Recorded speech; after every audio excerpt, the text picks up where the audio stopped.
പാലക്കാട്ടെ ശോഭയുടെ നോട്ട് വിവാദം നമ്മൾ കണ്ടതാണല്ലോ. അതിൻ്റെ തീ ആറ് കെട്ടുമോ എന്നാണ് ഇതുവരെയായിട്ട് നമ്മൾ കരുതിയിരുന്നത്. പക്ഷേ അത് കനലായി കേരളത്തിൻ്റെ പല ഭാഗങ്ങളിലും നീറി ഊതിക്കൊണ്ടിരിക്കുകയാണ്. കാരണം ഈ നോട്ട് വിവാദത്തെ കുറിച്ച് റിപ്പോർട്ട് ചെയ്യാൻ പോയ ബിഗ് ടി വി എന്ന ചാനലിലെ റിപ്പോർട്ടർ ശോഭാ സുരേന്ദ്രനോട് ചോദ്യം ചോദിച്ചു. അതായത് ന്യായീകരിച്ച് ഒരുപാട് പാടുപെട്ടു പാവം ശോഭാ സുരേന്ദ്രൻ. അപ്പോഴത്തേക്കിനും ഈ ബിഗ് ടി വിയിലെ റിപ്പോർട്ടർ ചോദിക്കുകയാണ്, ഇതൊന്ന് വിശദമായി വ്യക്തമായി പറഞ്ഞു തരാമോ എന്ന് ചോദിക്കുന്നു. ഇതിൽ ആക്രോശം പൂണ്ട് ശോഭാ സുരേന്ദ്രൻ ഇവരെ ചീത്ത വിളിക്കുന്നു. ഇതിന് പിന്നാലെ തുടങ്ങുകയാണ് ഈ ഒരു റിപ്പോർട്ടറെ ഈ തേജോവധം ചെയ്യുന്ന രീതിയിലുള്ള സോഷ്യൽ മീഡിയ ഹരാസ്മെൻറ്റ് കമൻസും കാര്യങ്ങളൊക്കെ. കഴിഞ്ഞ ദിവസം ആ ഒരു റിപ്പോർട്ടർ പാലക്കാട് സ്റ്റേഷനിൽ പോലീസ് റിപ്പോർട്ട് നൽകിയിട്ടുണ്ട്. അപ്പോൾ എൻ്റെ ചോദ്യം ഇതാണ്, നമ്മളുടെ ഈ വനിതാ സംവരണ ബില്ല് കഴിഞ്ഞ ദിവസം പ്രധാനമന്ത്രി രാജ്യത്തിന് മുമ്പിലേക്ക് സമർപ്പിച്ചിരിക്കുന്നു. ഒരു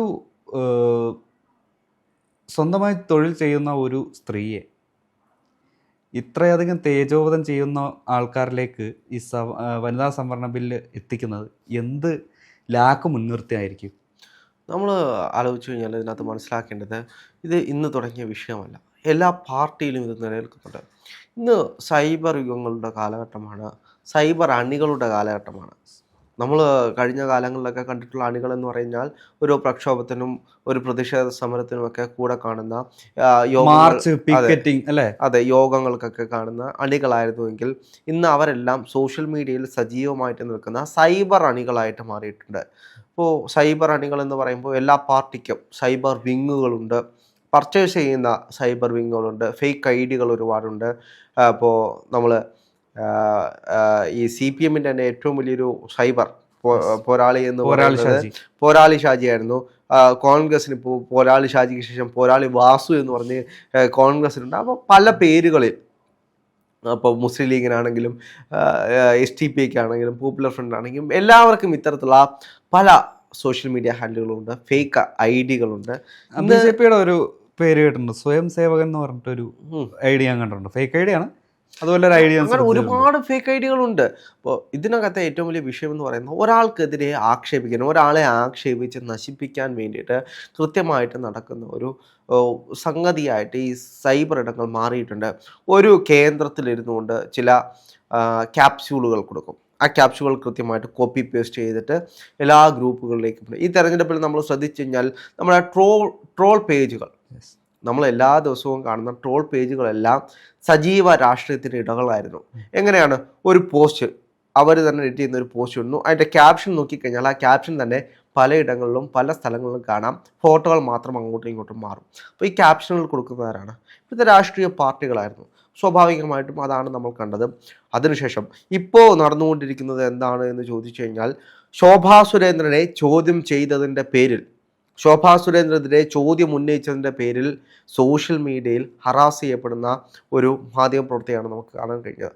കഴിഞ്ഞ കുറച്ച് ദിവസം മുമ്പിട്ട് എന്തായിരുന്നു? VD സതീശനെ അനുകൂലിച്ചതിൻ്റെ പേരിൽ, CPMനെ വിമർശിച്ചതിൻ്റെ പേരിൽ ഒരു മാധ്യമപ്രവർത്തകയെ സാമൂഹ്യ മാധ്യമങ്ങളിൽ വളരെ മോശമായിട്ട്, വളരെ നീചമായിട്ട് ആക്രമിക്കുന്ന CPM സൈബർ ഹാൻഡുകളായിരുന്നു നമുക്ക് കാണാൻ കഴിയുന്നത്. സൂചിപ്പിച്ചായിരുന്നു സ്മൃതി പരുത്തിക്കാടിനെ, അതെ, VD സതീശന്റെ വെപ്പാട്ടി, അങ്ങനെ കുറേ വളരെ മോശമായിട്ടുള്ള രീതിയിൽ അവരെ ആക്ഷേപിക്കുന്ന രീതിയിലേക്ക് സാമൂഹ്യ മാധ്യമങ്ങൾ വന്ന് പോസ്റ്റ് ഇടുന്ന സൈബർ അണികൾ, സൈബർ സഖാക്കന്മാർ. ശോഭാ സുരേന്ദ്രനെതിരെ അന്ന് ആ ഒരു ചോദ്യം ചോദിച്ചതിൻ്റെ പേരിൽ ഇന്ന് ഏറ്റവും സൈബർ വെല്ലുവിളി നേരിടേണ്ടി വന്നിരിക്കുകയാണ് ആ ഒരു മാധ്യമപ്രവർത്തക. ഇത് തന്നെയാണ് ഇവിടെ സംഭവിച്ചുകൊണ്ടിരിക്കുന്നത്. ഇപ്പോൾ എല്ലാവർക്കും ഇത് അനുഭവിക്കേണ്ടി വന്നിട്ടുണ്ട്. ഇത് കോൺഗ്രസ് മാത്രമാണ് എനിക്ക് തോന്നുന്നു അത്ര കണ്ട് മോശമല്ലാത്ത രീതിയിൽ ആക്ഷേപിക്കാത്തത്. ബാക്കി എല്ലാ പാർട്ടികളും വളരെ മോശമായിട്ടുണ്ട്. ഇപ്പോൾ കോൺഗ്രസിനെതിരെയുമുണ്ട്. കഴിഞ്ഞ ദിവസമായിരുന്നു ചൂരൽമലയിൽ K. രാജൻ, മറ്റേ അദ്ദേഹം ഇത് പെൻസിൽ കൊണ്ടുള്ള വരയാണ്, ഈ വര ഞാനിപ്പം മായ്ച്ചു തരാം എന്ന് പറഞ്ഞ് മായ്ക്കുന്നു. അതിനെതിരെ അദ്ദേഹത്തിനെതിരെ വലിയ രീതിയിൽ രാജൻ എന്നുള്ള ഒരു പേര് വന്നു. സൈബർ ആക്രമണം ഉണ്ടായിരുന്നു, അതിനെതിരെ വലിയ രീതിയിൽ വിമർശിക്കുന്നുണ്ട്. അപ്പോൾ സ്വാഭാവികമായിട്ടും ബോഡി ഷേമിംഗ് ഒക്കെ അങ്ങോട്ടും ഇങ്ങോട്ടും എല്ലാവരും നടക്കുന്നുണ്ട്. പക്ഷേ അത് വളരെ മോശമായിട്ടുള്ള നടത്തുന്ന ആരൊക്കെയാണ് എന്ന് ചോദിച്ചു കഴിഞ്ഞാൽ സ്വാഭാവികമായിട്ടും BJP യിൽ നിന്നും CPM ൽ നിന്നുമാണ് കൂടുതൽ നമുക്ക് കാണാൻ കഴിയുന്നത്. ഇപ്പോൾ കോൺഗ്രസിനെ സംബന്ധിച്ച് അത്ര കണ്ടൊന്നും, കോൺഗ്രസിൻ്റെ ഇപ്പോൾ ഒറിജിനൽ മുഖങ്ങളാണെങ്കിൽ പോലും അത്ര കണ്ടൊന്നും വളരെ മോശമായിട്ടൊന്നും സംസാരിക്കില്ല. അസഭ്യ വർഷങ്ങളൊക്കെ വളരെ കുറവാണ്. പക്ഷേ CPM ആണെങ്കിലും BJP ആണെങ്കിലും അതിലും വലിയ കടുത്ത രീതിയിലുള്ള വിമർശനങ്ങളായിരിക്കും അവർ ഉന്നയിക്കുന്നത്. അപ്പോൾ ഇത് പാർലമെന്റിൽ വരെ അല്ല നിയമസഭയിൽ വരെ ഇത് കൃത്യമായിട്ട് വലിയ വിമർശനങ്ങൾ നടത്തിയിട്ടുണ്ട്. ഇത് സൈബർ അണികൾ ഇത്രയേ ചെയ്യുന്നുള്ളൂ. ഇതിലും വളരെ മോശമായിട്ട് ഇപ്പോൾ നമുക്കറിയാം TP ചന്ദ്രശേഖരൻ്റെ വിഷയമൊക്കെ ഉണ്ടായിരുന്ന സാഹചര്യത്തിൽ നമ്മൾ കണ്ടതാണ്. ആസ്ഥാന വിധവ എന്ന് പറഞ്ഞ് TPയുടെ ആസ്ഥാന വിധവ എന്ന് പറഞ്ഞുകൊണ്ട് അവർ KK രമയെ ആക്ഷേപിക്കുന്നത് നമ്മൾ കണ്ടതാണ്. അപ്പോൾ നികൃഷ്ട ജീവി, അങ്ങനെ എന്തെല്ലാം വിവാദങ്ങൾ, എന്തെല്ലാം വിഷയങ്ങൾ.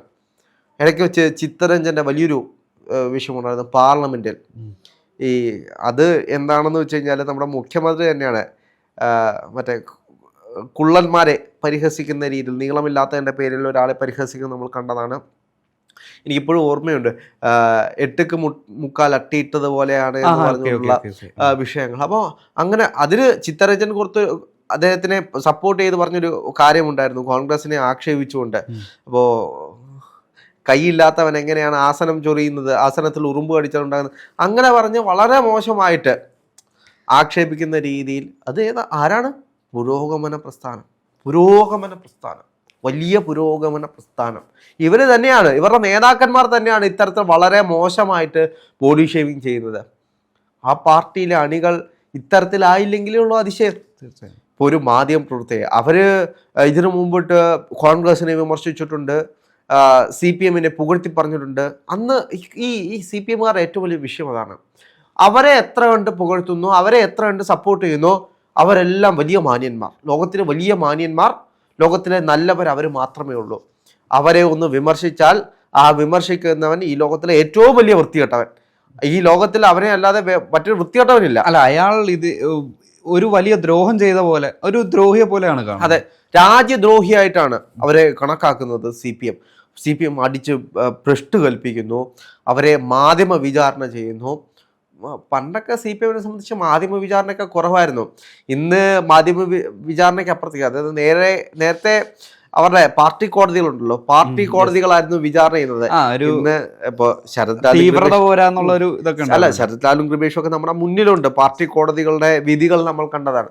അപ്പോൾ ഇന്ന് അങ്ങനെ ചെയ്തു കഴിഞ്ഞാൽ ചോദ്യം ചെയ്യപ്പെടും, സ്വന്തം അണികൾ വരെ ചോദ്യം ചോദിക്കും, തൻ്റെ പാർട്ടിക്കെതിരെ തിരിയുമെന്ന് ഉത്തമ ബോധ്യമുണ്ടായതുകൊണ്ടാണ് മാധ്യമ വിചാരണയിലേക്ക് പോകുന്നത്. അപ്പോൾ മാധ്യമത്തിലൂടെ ആക്ഷേപിക്കുകയാണല്ലോ ഇന്നത്തെ ഏറ്റവും വലിയ ട്രെൻഡും ത്രില്ലും ഒക്കെ. അപ്പോൾ അങ്ങനെയാണ് പാർട്ടി മാറിയിരിക്കുന്നത്. അപ്പോൾ എന്ത് തന്നെയാണെങ്കിലും വളരെ മോശമാണ്. അത് ഏത് പാർട്ടി ചെയ്താലും എനിക്കൊന്ന് വിവാദങ്ങളുടെ കാലഘട്ടമാണ്. ഇപ്പോൾ ചാണ്ടിയുമ്മനെ വരെ കഴിഞ്ഞ കുറച്ച് ദിവസം മുമ്പ് ഞാൻ കണ്ടിരുന്നു. ചാണ്ടിയുമ്മൻ നമ്മുടെ നന്ദഗോവിന്ദൻ ഭജൻസിൻ്റെ പരിപാടിക്ക് പോയതിനെതിരെ വലിയ രീതിയിൽ വിമർശനം. അതുകൂടാതെ ചാണ്ടിയുമ്മനെതിരെ ഒരുപാട് വിമർശനങ്ങളുണ്ട്.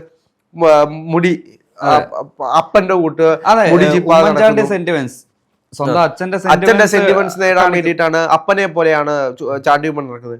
അപ്പനെ പറഞ്ഞാൽ അപ്പിടിയാകുന്നല്ലേ, ഉമ്മൻചാണ്ടിയെ പോലെ അല്ലാതെ വേറെ ആരെ പോലെ ആകേണ്ടത്.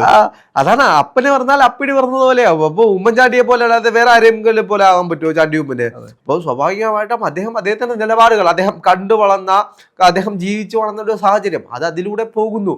ഇപ്പോൾ ജാതി മത ഭേദമന്യേ അദ്ദേഹം പോകുന്നു. അതിന് അദ്ദേഹത്തെ വിമർശിക്കാൻ ആരാണ്? ഇപ്പോൾ കഴിഞ്ഞ ദിവസം മുഖ്യമന്ത്രിയുടെ മകൻ ഗുരുവായൂർ ദർശനം നടത്തി. അതിനെ വിമർശിക്കാൻ എന്താണ്? മുഖ്യമന്ത്രിയുടെ മകന് സ്വന്തം ഇഷ്ടപ്രകാരം ഇപ്പോൾ പാർട്ടി എന്തൊക്കെ പറഞ്ഞു കഴിഞ്ഞാലും ഇവിടെ ക്ഷേത്രത്തിൽ പോവാത്ത, അല്ലെങ്കിൽ ഇവിടുത്തെ മതസംഘടനകളെ പോയി കാണാത്ത, മതങ്ങളിൽ വിശ്വസിക്കാത്ത എത്ര നേതാക്കന്മാരുണ്ട്. എല്ലാ നേതാക്കന്മാരും മിക്കവാറും അമ്പലത്തിൽ പോകും, രഹസ്യമായിട്ട് എവിടെയെങ്കിലും പൂജയോ വഴിപാടോ ഒക്കെ ചെയ്യും. അത് ഭർത്താവ് ചെയ്തില്ലെങ്കിൽ ഭാര്യ ചെയ്യും, ഭാര്യ ചെയ്തില്ലെങ്കിൽ ഭർത്താവ് ചെയ്യും. ഇത് നമ്മൾ കണ്ടുകൊണ്ടിരിക്കുന്നതല്ലേ. ഇപ്പോൾ ഭരണഘടന അനുസരിച്ച് ഒരാൾക്ക് അവരവരുടെ വിശ്വാസം കൊണ്ടുള്ള എല്ലാ അനുമതികളും ഉണ്ട്. സെക്യുലറിസം. അതെ. അപ്പൊ മുഖ്യമന്ത്രിയുടെ മകന് ഗുരുവായൂർ പോലെ എന്താണ് വിഷയം? അദ്ദേഹത്തിന്റെ മകനൊരു ഭക്തനായിരിക്കാം, ഗുരുവായൂർ ഭക്തനായതുകൊണ്ടല്ലേ ഗുരുവായൂർ പോകുന്നത്, ഗുരുവായൂരപ്പനെ കാണാൻ വേണ്ടിയിട്ട്. കൃത്യമായിട്ട് അദ്ദേഹം ആ ക്ഷേത്രത്തിന്റെ മര്യാദകൾ പാലിച്ചുകൊണ്ടാണ് പോകുന്നത്. അപ്പൊ അതിനെ ചോദ്യം ചെയ്യാനൊന്നും കാര്യമില്ല. പക്ഷെ അവിടെയും മറ്റൊരു വിഷയമുണ്ട്. അദ്ദേഹത്തിന് പോയിട്ട് വരാം, അദ്ദേഹത്തിൻ്റെ ഒരു ഫോട്ടോ എടുത്തു, കേരളത്തിൻ്റെ മുഖ്യമന്ത്രിയുടെ മകനാണ്. ആ ഫോട്ടോ എടുത്തതിൻ്റെ പേരിൽ ആ മാധ്യമപ്രവർത്തകനെ തല്ലാനും ഇടിക്കാനും ഫോട്ടോ ഡിലീറ്റ് ചെയ്യാനുമുള്ള അധികാരമൊന്നും ആർക്കുമില്ല എന്നതൊരു യാഥാർത്ഥ്യമാണ്. നമ്മൾ മനസ്സിലാക്കേണ്ട കാര്യമാണ്. ഇപ്പം ഇന്ന് ആക്ഷേപങ്ങളുടെ കാലഘട്ടമാണ്. തെരഞ്ഞെടുപ്പ് കഴിഞ്ഞു നിൽക്കുന്ന വേളയാണ്. അപ്പോൾ തെരഞ്ഞെടുപ്പിന് മുന്നേ ഉള്ള എല്ലാ വിവാദങ്ങളും കത്തി തീർപ്പാക്കാനുള്ള ഇടമായിട്ട് ഇപ്പോഴത്തെ സൈബർ ഇടം മാറിയിട്ടുണ്ട്. വലിയ രീതിയിലുള്ള മതസ്പർദ്ധ ഉണ്ടാക്കുന്ന പല കാര്യങ്ങളും സമൂഹ മാധ്യമങ്ങളോട് ഷെയർ ചെയ്തിട്ട് ഇവിടുത്തെ പോലീസ് സംവിധാനങ്ങൾ എന്തു ചെയ്തു, സൈബർ സംവിധാനങ്ങൾ എന്തു ചെയ്തു എന്നൊരു ചോദ്യം ബാക്കിയാണ്. പോലീസുകാരെ തന്നെ പോലീസുകാരെ ഭീഷണിപ്പെടുത്തേണ്ട അവസ്ഥയിലേക്ക് പോയി. ശ്രീകലയുടെ ഫേസ്ബുക്ക് പോസ്റ്റ് നമ്മൾ കണ്ടിരുന്നത്. മുൻ DGP ആണ്, കേരളത്തിലെ ആദ്യം അറസ്റ്റ് ചെയ്യണമെന്ന് പറഞ്ഞുകൊണ്ട് സിറ്റി പോലീസ് കമ്മീഷണർക്ക് മെസ്സേജ് അയച്ചില്ലെങ്കിൽ ഞാൻ ഡയറക്റ്റ് ആയിട്ട് വന്ന് ധർണയിരിക്കും എന്ന് പറയുന്ന രീതിയിലേക്ക് നിങ്ങളുടെ പോലീസ് സംവിധാനത്തിൽ നിന്നും റിട്ടയർഡായി വന്ന ഒരാളാണ്. നിങ്ങളിപ്പോൾ ഒരു പാർട്ടിയുടെ ഭാഗമാണ്. നിങ്ങൾ ധർണയൊഴിക്കുകയോ മറ്റെന്തെങ്കിലും ചെയ്യണമെങ്കിൽ അത് നിങ്ങളുടെ ഇഷ്ടമാണ്. അതിനൊരു പോലീസുകാരനെ വിളിച്ച് ഭീഷണിപ്പെടുത്തേണ്ട രീതിയൊന്നും ഒരു രാഷ്ട്രീയ പാർട്ടിക്ക് സമരം നടത്താനും അല്ലെങ്കിൽ പിക്കറ്റിംഗ് ചെയ്യാനും എല്ലാം നിയമം അനുവദിക്കുന്നുണ്ട്.